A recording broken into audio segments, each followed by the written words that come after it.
over here for the folks in that corner.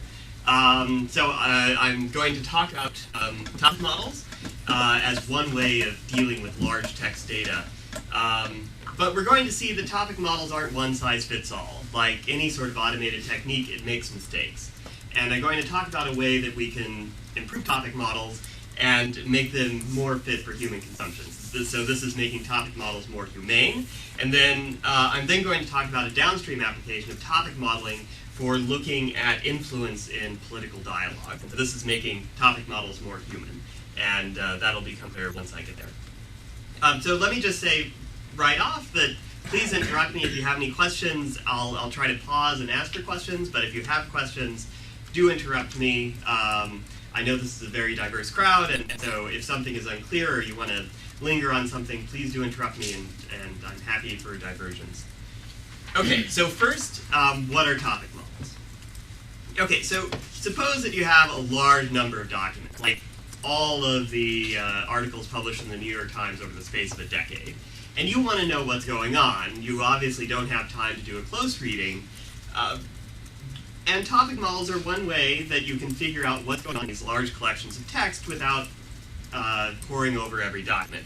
And the nice thing about topic models is that they're unsupervised. It doesn't require that you give it extensive metadata. It doesn't require that you have any sort of labeling whatsoever. It uses properties of the way people use English language, or any language for that matter, when they're composing documents.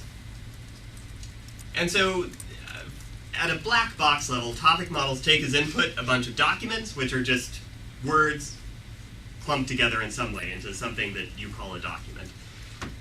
And as output of that, you get topics. And this is why topic models are called topics. And so you say, topic model, give me 50 topics, and it will give you the best 50 topics I can. And so if you say, put in all the New York Times articles from the 90s, here are some examples of what the topic models you get out might look like. So out of 50 topics, one might be about technology, one might be about business, and one might be about the arts. And so these are all things discovered automatically without any human intervention. The model just sort of figures out the best topics that describe this collection of text. Okay, questions so far? Okay, so one thing that I'm going to do is I'm going to represent topics as lists of words, and clump them all together in a box like this. And so the other thing you get out as output from a topic model are associations of documents to these topics. And so you can think of each document as fitting in some topic space. And so here are a bunch of documents and how they relate to the three topics I showed you on the previous slide. So red light, green light, a two-tone LED to simplify screens is a document that's all about this technology topic. It's all the way over in this corner. You can also find documents that are a mixture of these two topics. So the mixture of the technology topic and the business topic would be the three big internet portals begin to distinguish among themselves with shopping malls. And so that's a mixture of business and technology. And then if you move closer to the arts topic, you get documents like forget the bootleg, just download the movie legally, which is expressing all three topics at once. Okay, so what's important about topic models in this very, very brief introduction? Topic models take as input raw, unannotated corpora and give you outputs topics and the relationships of documents to topics. And these are both distributions. That's a technical detail that isn't too important, but if that's useful for you, great. And this is unsupervised, and so we're just positing that our data came to be in some statistical framework, and we're using statistical inference to figure out what the best way of explaining our data is. And again, these make sense to you as a human user just because of the property of human language use. And we're going to be using something called latent Dirichlet allocation, which is a Fullian version of probabilistic latent semantic indexing, which is a probabilistic version of latent semantic analysis, which were popular in the information retrieval community and also in psychology. And so this is all part of the same continuum. What makes latent Dirichlet allocation a little bit better than the others is that it scales better and it has some nice statistical properties. But if you're comfortable conceptually with LSA or PLSI, you can carry those intuitions through into this discussion. Okay, so why should you use topic models? So there have been a number of presentations at MITH showing some of the neat things you can do with topic models. You guys heard about how you can use topic models to discover patterns of historical warmongering, as it were, in the Richmond Daily Dispatch. You also heard from David Mindo about how you can use topic models to discover classics journals moving from the ground to old poetry and vice versa. But it also applies beyond text. You can use the formalism of topic models to discover patterns in other corpora. And so people have been using topic models to do image analysis, to do social network analysis, and to do music analysis. And topic models give you the best performance in detecting objects and also detecting key signatures, and just by redefining what a document is in these settings. I won't talk about this, but it's sort of a neat reason why you might care about topic models. Okay, so that was a very brief whirlwind introduction of topic models. Questions, comments? Yep. So what you do with a document is, with this multinomial distribution, is having all the possible topics that you can find in the right, exactly. Right? Yeah. So with every document with a probability. Yes. So every document has a weight for every topic, and so every document will have a weight for every topic. So this document here has a very high weight for topic 2 and a very low weight for everything else. Okay. But before that, what you're doing is the same thing with the topic, having all the words. Every topic has a weight for every word. But yes. That could be a lot of words for one yes, topic. exactly. So do you cut the number of, do you impose a number of words, maximum words or something? No, so every topic has a weight for every word. Most of those weights will be very, very low. And when we show a topic, we just have an arbitrary cutoff. And so I'll show you the top 10 and no more. Okay. Yep, good questions. Other questions? Okay, so the first thing I'm going to be talking about is how do we make topic models more humane? And so why do we want to make them more humane? And one reason is that if you just do what statisticians tell you to do, that isn't enough. So statisticians will tell you the best model you can get is the one that maximizes likelihood. And with some collaborators a while ago, I showed that if you actually show the topics that you get in models when you maximize likelihood, it doesn't make people any happier. Actually, there's a negative correlation between increasing the likelihood performance and what you do if you actually show it to somebody and try to get them to make some sense out of it. Another reason is that these algorithms make mistakes, and so these are working from noisy data. They don't know much about how language is actually used. They're very naive models. They make mistakes. And it's easy for a human to spot these mistakes, and given that it's easy for a human to spot these mistakes, why wouldn't you want to take advantage of that? It also builds better intuitions about the models. If an end user can see that here's a mistake and I can fix it in an interactive way, then I'm going to understand the model a little bit better. And if you understand the model a little bit better and you feel like you have more control, this might lead to more buy-in, which is, as a practitioner of topic models, we want to see. And it might also lead to better downstream results. If you're using topic models to do X and you can make better topic models, then maybe you'll be able to do X better. Where X is any number of things, and I'll talk about one particular downstream task using this for political analysis in a little bit. And so what we're going to do is we're going to talk about how we can make topic models interactive and fix problems that appeared in the topic model. Okay, and this is, so my graduate student Yining Hu in computer science did most of the work on this, and this was published at ACL last year. Okay, so what's the problem? So what are the sorts of problems that can appear in topic modeling? So here might be two topics that you get out of here, and you might show this to an end user, and they say, well, NASA shuttle and launch should all appear together in the same topic. And here they're split across these two different topics, and that's no good.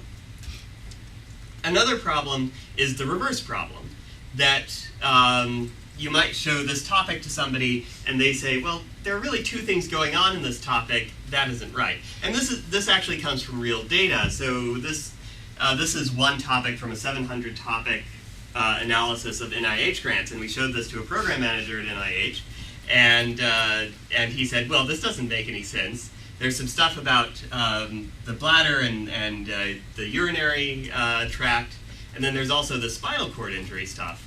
And to a program manager at NIH, this is anathema.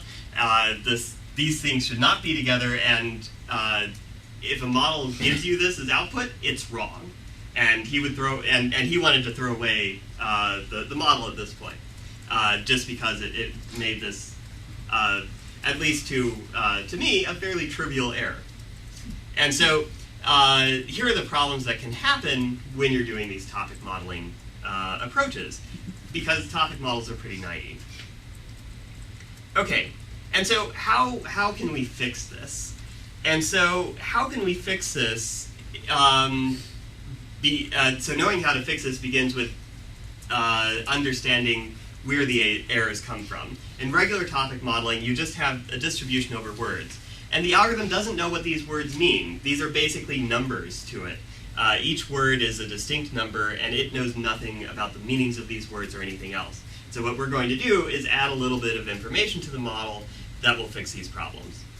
And so technically, the algorithm believes that these words are all uncorrelated. And so what we're going to do is we're going to add correlations. That we're going to add positive correlations between the things that our users believe should go together in the same topic.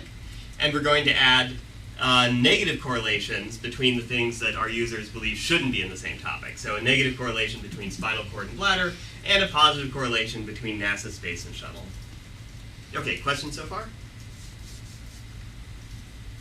Do you ever, when somebody says these things don't go together, Mm-hmm. do you always accept that, or do you occasionally find interesting artifacts about the organization or way documents are being produced? Yeah, so that's absolutely right. And so we're going to accept everything, and so we're going to assume that the user is always right, the customer is always right. They're not always, just as the model isn't perfect, no user is perfect. But usually they're saying pretty obvious things. And so I'll later on I'll show some examples of constraints that the model can overrule you if it feels it can better explain the data in another way. Yeah, excellent point. Other questions, comments? Yep. I'm wondering, is there a way to work backwards? So when you saw the things that are coming together that were in the topic, is there a way to work backwards and just see exactly what put those two things? Yeah, and so we don't have a nice concrete way to do that, but we did do some sleuthing. So for this example, there's actually a very good reason for this. And so spinal cord injuries often leads to bladder control patterns, and it's really in the data. This totally makes sense given that these things often co-occur. But the politics at NIH say that these things should be completely distinct. But it was a human sort of going back and working through why those things were. Exactly. There's no algorithmic way that you can sort of look at, what portion of that picked up on those co-occurrences. Right. I mean, so what we did explicitly is look for documents that contain both of these words, and so we can do a search for bladder and spinal cord injury. And then we did actually find a number of hits, and so we haven't systematized it, but that is something. So that's, you can do. If you see something like that in a model that you're running, then you go back and you start doing searches. Yeah, exactly. Okay. Yeah, and I think that's fairly typical. So these models are often used for exploration, and they show you things that you might want to explore. And here's one thing you might want to explore. Okay, so this is how we're going to fix it. And so so technical details, we're going to represent this instead of the Dirichlet distribution as the Dirichlet-Forest distribution. If you don't care about those details, that's the last time I'll talk about it. Okay, so how do you incorporate this feedback? And so first, you do a topic model, you get some output. You show it to a user, and you get feedback from the user, and then you replace your wrong model with a model that has the new correlations that better explain your data somehow. But we want to do it in a way that's fast and consistent. And so what we're going to do in order to enable this is that we're going to forget parts of the data set that the model got wrong. And so at this point, you might just say, why not just start over? You had a bad model, presumably you have a better model, why not just throw everything away and start over from scratch? And so there are 3 reasons why you wouldn't want to do this. One is that it's more expensive. And so if you're starting over completely from scratch, it will take longer, and especially in these interactive settings, you really want to have low latency, because otherwise the human will get bored and wander off and do something else. Secondly, it might create more problems. And so the human was presumably satisfied with some proportion of your model. It saw things it didn't like, it fixed those things, and but if you start over from scratch, your model might find itself getting other things wrong, and the human might be unsatisfied with those things. And finally, it might lead to a bad user experience. So the human invested the effort to understand the logical space of the output of the topic model, and created a mental mapping of where everything was. And then if you start over from scratch and throw away everything that they've already invested, they might get annoyed. And so what we're going to do instead is view the problem of one as online inference, where we're going to take the suggestions that the user gave us, figure out the relevant parts of the data set that evince those mistakes, forget that part of the data set, and then pretend like we're seeing it for the very first time. And so the question is, how much do we choose to forget? And so I'm going to skip over this part a little bit. And so here is a toy data set that has the same problems that the toy problems I showed you before had. And so there are 2 ways that you can forget parts of your data. And so one thing that we can do is we can forget terms. So every time you have a word that the user had a problem with, so in this case spine or bladder, you just erase those words from your data set and then pretend like you're seeing those words for the very first time and figure out what topic best explains those words. And so if we start here, and so here what I'm doing is every word is a circle and every topic is a color, like we had before, and we need to figure out what topic is associated with every word. So does that intuition make sense? So this toy picture, and so it used to be that bladder and spine were both yellow, and the user didn't like that. And so we want to fix it so it isn't like that. And so we've introduced this negative constraint between spine and bladder. And so now we're going to choose a topic for bladder. Let's say that it's yellow, and similarly this guy gets yellow because why not? But when you get here, the algorithm has a choice of what topic to assign to spine. And if it wants to use the yellow topic, that would be bad. Because spine cannot be in the same topic with high probability as bladder, and so it will choose a different topic, such as green, which also appears in this document. And so then we're starting to make some progress and fix the problems.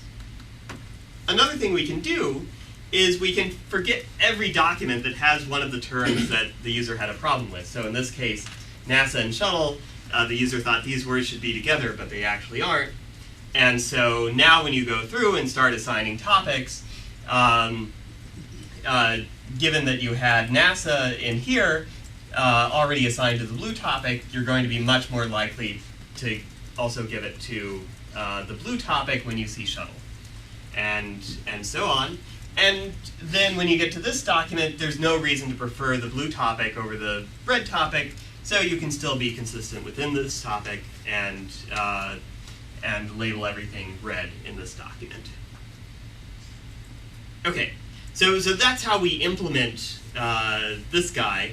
Now let's talk about some of the tricky details very briefly.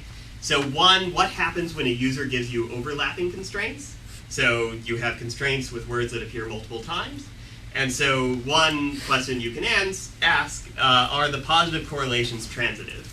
If they are, that makes life easy. If they aren't, it sort of corresponds to words with multiple meanings. And so polysemy is the technical term for that, where you have different words in different contexts meaning different things. Similarly, negative correlations that overlap require some fancy computer science graph algorithms that actually get quite painful. And then another question is how do you optimize hyperparameters? So these are tricky details. We think we worked them out. You can ask me more about it later if you want the details. But for the rest of this talk, I'll only talk about positive correlations that are transitive and preset hyperparameters. Okay, all right, so now, so those are the details of the implementation at a relatively high level. Let's actually see if it works now. And so one thing that you might want to do is say, take a look at all of the articles from the New York Times in the 90s. And here might be an output. And so here we have one topic that's about the Russian Federation, and one topic down here about the Soviet Union. And someone might say, well, this is all part of the same historical continuity. These guys really should be together. And so a user might then say that Boris, Communist, Gorbachev, Russia, these words should all go together in the same topic. And if you do that, we can now get topics that look like this. And so this is using the document forgetting strategy, where every time we have any of these words, we throw those documents out and pretend we're seeing them for the first time. And in that case, we now have topic 20 that used to be about the Soviet Union, now also has stuff about Russia. And topic 1, which used to be about the Russian Federation, when you subtract the Russian Federation out, it now becomes about democratic movements elsewhere in the world during the late 80s and early 90s. And the neat thing is that the other topics didn't change much. They changed a little, but topic 2 is still about New York, and topic 3 is still about nuclear weapons. So this is sort of a nice sanity check that yes, it is able to give us topics that a user can correct in a fairly easy way. So, questions, comments?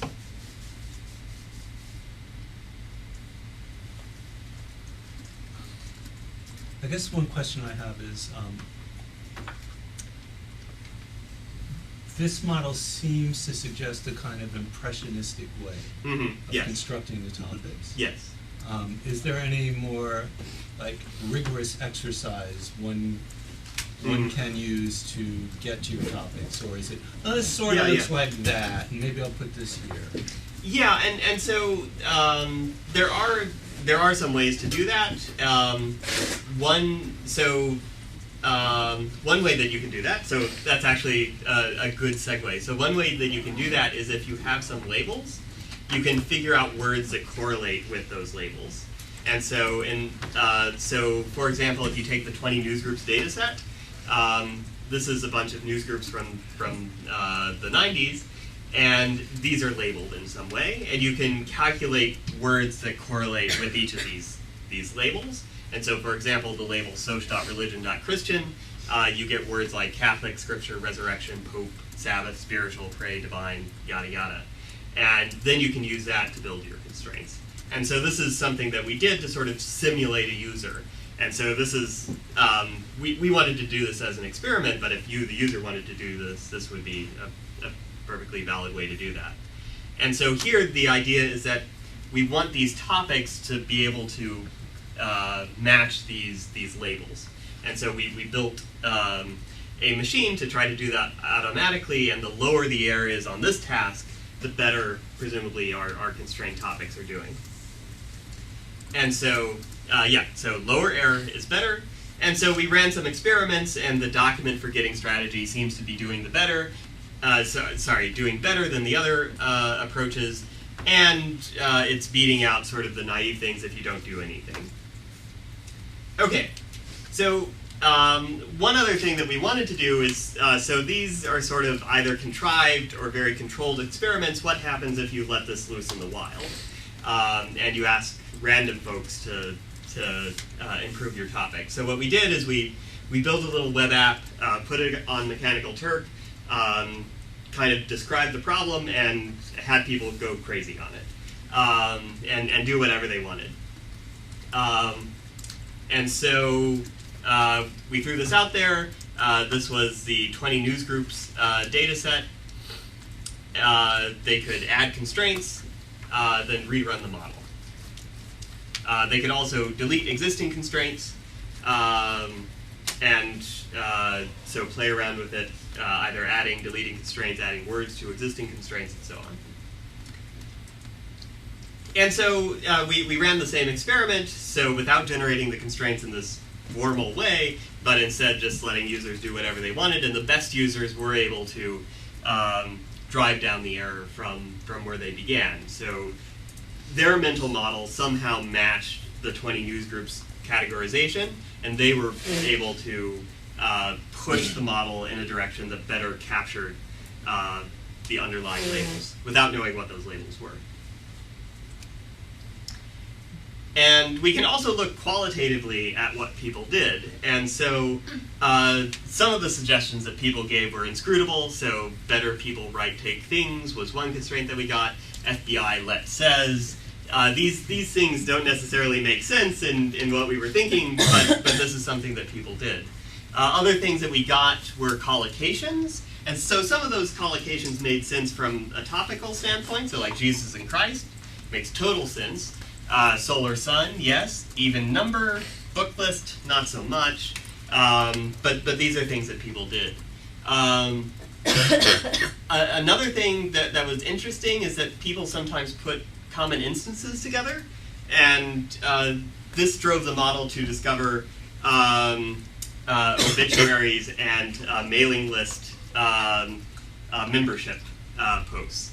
And so this was something that the model wasn't interested in at all, but the users were able to drive it in that direction by putting, say, all first names together in a topic. And then not all users were successful in their constraints. So many people tried to merge Mac and Windows with a constraint, but at least in the time period of 20 newsgroups, late 80s, early 90s, these things didn't go together at all. And the model just said, no way, I appreciate your input, but I can do a better job of modeling this without merging them and keeping them distinct. Okay, and so questions, comments on that? So how do people interact with it? Is it one person gets allocated one partitioned model set, or so one user sort of lives by themselves. They're not getting interfered with by anybody else. So because it seems like this is really oriented towards a particular task set, like when you said that, if we're going to run together like Soviet and Gorbachev and Yeltsin and Russia, like that, a lot of people would say no, those are totally separate things. Right, exactly, yeah. So do you know, have you had multiple people working on it? Does it produce and so that's exactly what's happening with this 20 newsgroup setting on Mechanical Turk, and maybe that isn't the most informed user population in the world, but they pointed it in totally different directions. It's very idiosyncratic. But I think that's good, and it sort of points to what we believe is that topic models aren't one size fits all. People have different interests, different needs, and they go in totally different directions. So would you consider this would you consider this supervised learning, or is that right? And so you'll notice that I've stayed away from that, and so it's not supervised learning in the way that typically people think about supervised learning. There is some human knowledge being injected, but and so a purist wouldn't call it unsupervised learning, and a purist wouldn't call it supervised learning. It's somewhere in between, in an awkward gray zone. So, sorry for the unsatisfying answer. No, I can see why. It's a semi-supervised? Maybe, yeah. But so typically when people say semi-supervised, it just means that you're not giving a label to everything. Yeah. And so here, these aren't really labels, and right. And so if someone has a good name for this, please let me know, because I'm just not calling it anything, which isn't optimal. Okay, so what we'd like to do is speed it up. It's already fairly fast, but when you're in this interactive setting, every second counts. We'd also like to be able to suggest to people what constraints they might want to consider, because we noticed that users spent a long time just sort of scrolling up and down, up and down, up and down, and that isn't necessarily a good use of their time. It would also be nice to incorporate other domain knowledge, so we're sort of starting from a model that knows absolutely nothing, and there are lots of neat ontologies and resources that people have built over the years that are structured as trees, which is basically what we're doing with these constraints, and we could start from there rather than starting from nothing. Another thing we'd like to do is have an interactive vocabulary, so allow people to change what words are. So people would notice that words didn't make sense, or words should really be bigrams, and I think that's really low-hanging fruit that would be a nice thing to incorporate. We'd also like to try this out with other domains like images and music and things like that. And also we'd like to incorporate this analysis into other models that are geared towards a particular text. So this is just sort of playing around. This is a neat, fun little sandbox, but it really isn't doing anything. And so what could we do with this analysis in a model that actually is trying to do X? And that brings us to a model that actually does try to do X, where X is trying to find influential speakers in political discourse. Okay, so before I move on, questions, comments before, yep. So do you have cases where, I don't remember this database very well, but my father was a newspaperman, and one of the things you get is you get the same stories filtered through several different, so like you rewrite them for the local paper, whatever. Yeah. And so if you had knowledge about that, then that might be a way of getting automatic methods to sort of say these have to belong to the same topic, or they should belong to the same topic, because they're rewrites of the same story. Yeah, and so in 20 news groups that's called cross-posting, and it happens all the time. And so yeah, that would be a really nice source of information, but we're not using it at all, except that they are likely to have similar topic assignments given that they have similar words. Okay.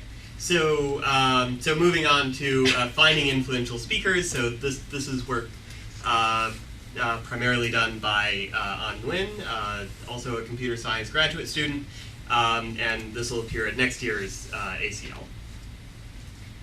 Okay, so here the goal is to discover the ebb and flow of a debate. And so you can think about a conversation as a collection of documents, and what's being talked about in a conversation can be viewed as a document's association with topics. And then the third thing, in order to sort of make this conceptual leap, is that if you connect when topics change with particular speakers, you can discover who is changing the topic and who is setting the discussion. And this is sometimes called topic control. And so just to sort of ground this, here's a turn in a conversation and some topics. And each turn in a conversation is associated with some distribution over topics. So this is from the television show Crossfire, and here they're talking mostly about terrorism and a little bit about foreign affairs. And so we can think about this as a way of characterizing what each turn in a conversation is about. So everyone okay with this mental model of what people are talking about? Okay, and so you can see sort of how a conversation changes over time by looking at this distribution over topics, and we can plot this over time, and then high on the y-axis means that the topics are the same as before, and down on the y-axis means that topics are very different from what came before. And when you have this heartbeat phenomenon, you're having something same, very different. And so this is an instance of where someone successfully changed what was being talked about. And so whoever is speaking, in this case, we color the lines with who's speaking. Whoever this blue person was really changed the topic here at this point in time. And so here's an example of this. Does anyone want to guess what sort of data set this is coming from?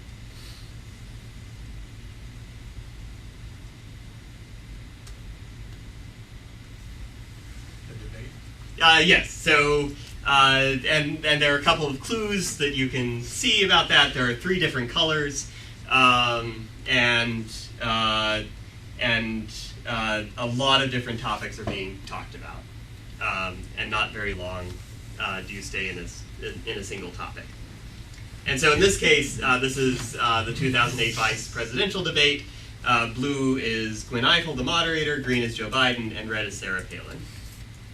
And so we can use this sort of analysis to discover when people are changing the topic.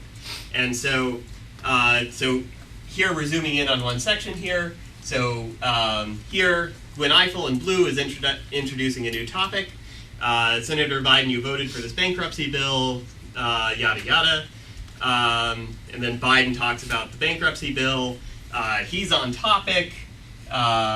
And so he's very much talking about the same thing that Gwen Ifill was. And then when you get to Sarah Palin, she's really changing the topic and saying, I want to talk again about my record on energy. And so here's an example of the algorithm figuring out where people are changing the topic. And so this has been used for a lot of different stuff. So far what I've talked about is very much old hat.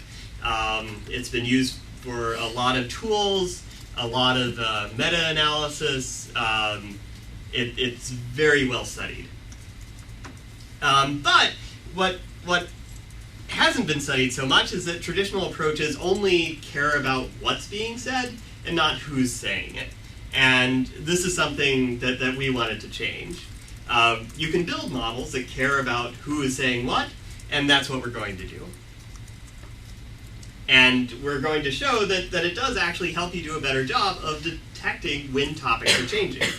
And as an added bonus, you learn something about who's saying what. So this is what our model looks like. It takes this as input, and so you have speakers, in this case A, B, C, A, and they say things, and these are going to be treated as documents. And each time someone says something, that is associated with a distribution over topics, and occasionally those topics change. And so in this case, the topic changed here, and the topic changed here. And what we're going to do, and this is the new part of the model, is we're going to infer, given this data, the topics and when these shifts happen, but we're going to model the probability of a shift happening as a per speaker bias coin flip.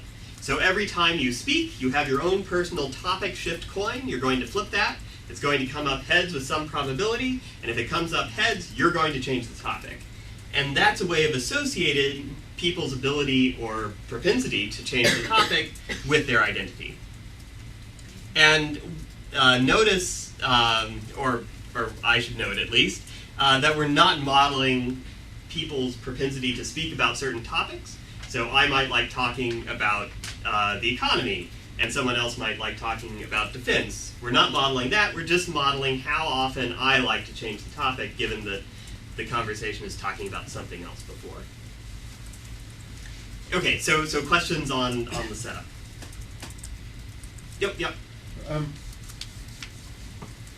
maybe this isn't about the setup, but I'm wondering, like, your example from the debate, anybody can sit down and read the text of that debate and figure that out without topic modeling. What is it? Can you do this kind of analysis at scale? I mean, that's what... Oh, yes, absolutely. And so, for example, we do this, so in a little bit, we'll do this over 8 years of the television show Crossfire. And yes, it scales up very nicely. And so, yes, you can do it over all of the debates. So, like, for instance, you wouldn't want to do this for all of the 2012 Republican debates. And this is something that we could do for all debates at once. Okay. Yep. I'm curious about the idea of changing the topic. On one respect, it might just be saying something off the wall that's off topic, and in another case, it might be where you've really changed the topic of the conversation. Are you making a distinction there? No, absolutely not. And so this is where we get into the naivete of these models. And so it just knows whether the words are different from before.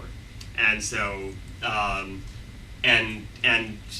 here you get into problems of register as well. And so if people were talking about Joe's six-pack and the economy, and then somebody else starts talking about microeconomic indicators and CPI and everything else, and they use a totally different register, that could still be detected as a topic shift, even though they're talking about the same things, just in a very different way.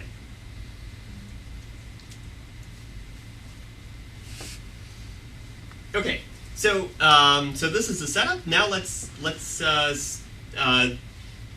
so here are the details, and so the only technical point that is really worth mentioning is that there's a probability associated with each speaker. This is the biased coin, and then when that coin comes up heads, you shift the topic and you get a new distribution over topics.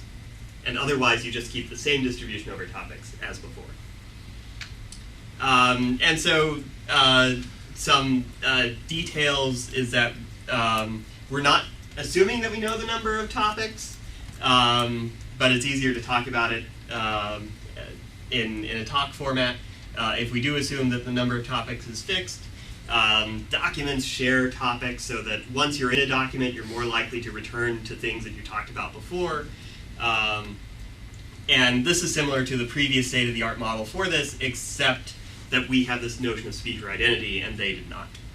And it's also similar to models, if you only allow one topic per turn, instead of talking about many topics in a single conversation, this is equivalent to the state-of-the-art model for figuring out segmentation in bee dances by Fox et al. So it's similar to other related work.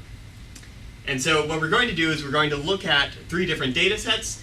One is meetings at Berkeley to design a phone. One is the 2008 presidential and vice presidential debates, and then CNN's Crossfire. Over 4 years, actually. I lied before. 2000 to 2004. And so just as a sanity check, this new model is able to detect topic shifts.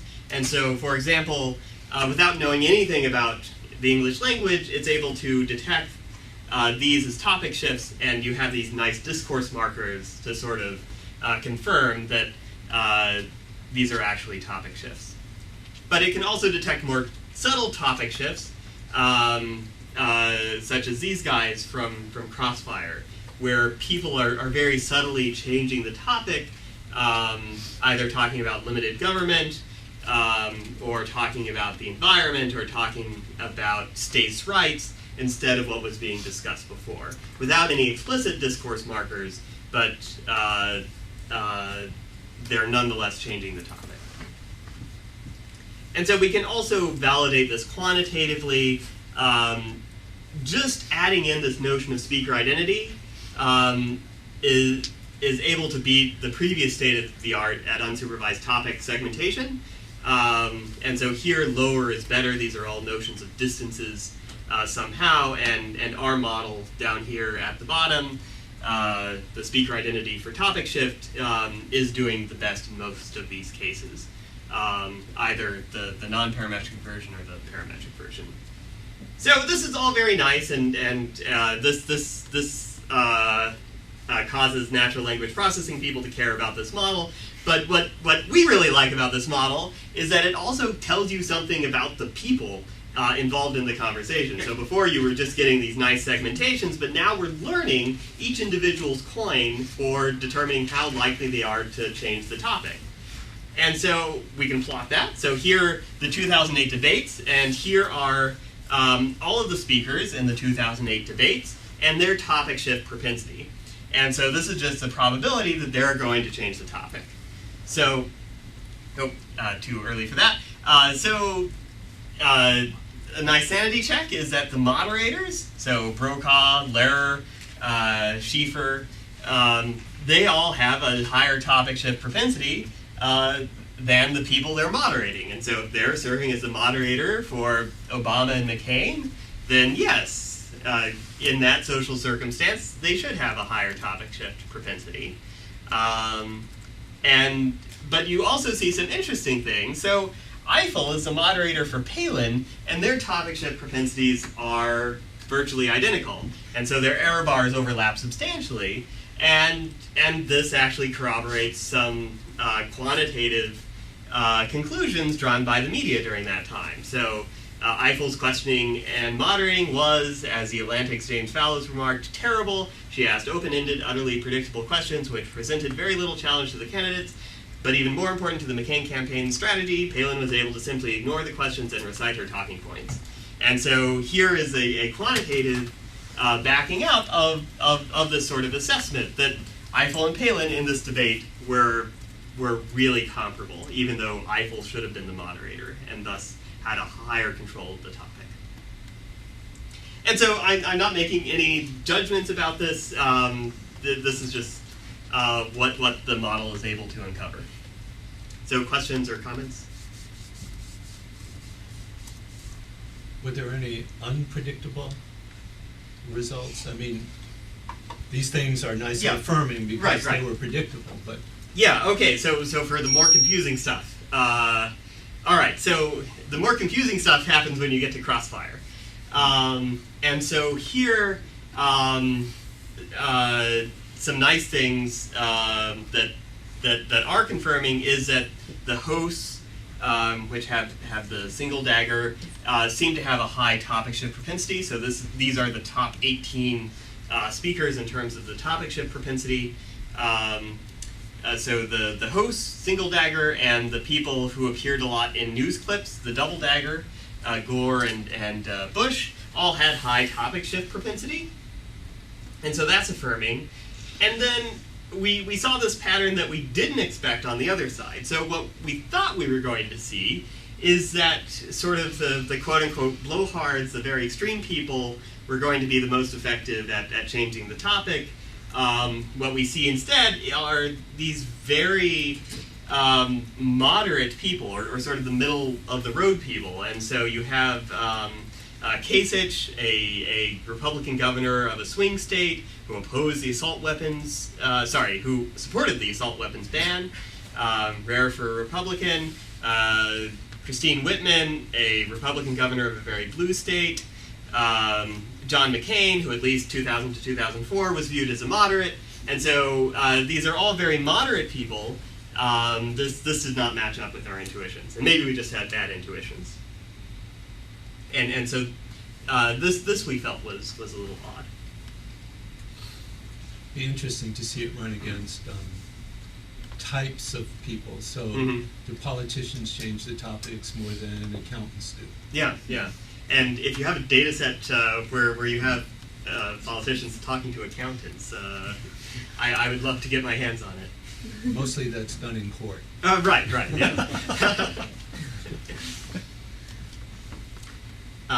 Yeah, and so what we'd like to do is we'd like to quantify our qualitative conclusions, and so we're working with some political scientists at UC Davis to try to figure out what the heck is going on here, and then can we actually draw conclusions about this rather than just looking at this data and say, oh, neat. We'd also like to build in the insights and intuitions from political scientists via interactivity. So bringing in the making topic models more humane to this aspect, making topic models more human. And so political scientists spend years building up these very refined topic ontologies, and is there a way that we can use those to sort of build quantitative measures that can be quickly applied to very large data sets? Another thing that we've been working on, and I can talk a little bit more about, is trying to find instances of framing. So this is something my collaborator Philip Resnick is very interested in, when you have two sides that talk about the same thing in different ways. And so for example, one side talks about the estate tax, the other side talks about the death tax, and if you look at the topic distributions, you can sort of discover where these things are happening, where you have two different sides talking about the same thing in different ways. We're also interested in incorporating speaker-level properties, such as their voting record, in order to sort of move the model in interesting directions. And we're also looking at applying this investigation to other languages and cultures, where you might have different conventions, different standards that influence how conversations evolve over time. Okay, and so just to wrap up, I talked about ways for individuals to explore text in a way that makes sense to them. We talked about applications for exploring time-dependent corpora, conversations, to find changes in topic that maybe tell you something about the humans involved. And we're really interested in creating tools that do both at once, but to do that we need users, and so if you're interested in using these things, please come talk to us. We have some snazzy new interfaces that we'd like to try out, and if you want to use this to attack your data, we'd love to help you do that. Okay, and I'll just wrap up by thanking collaborators and funders. Thanks.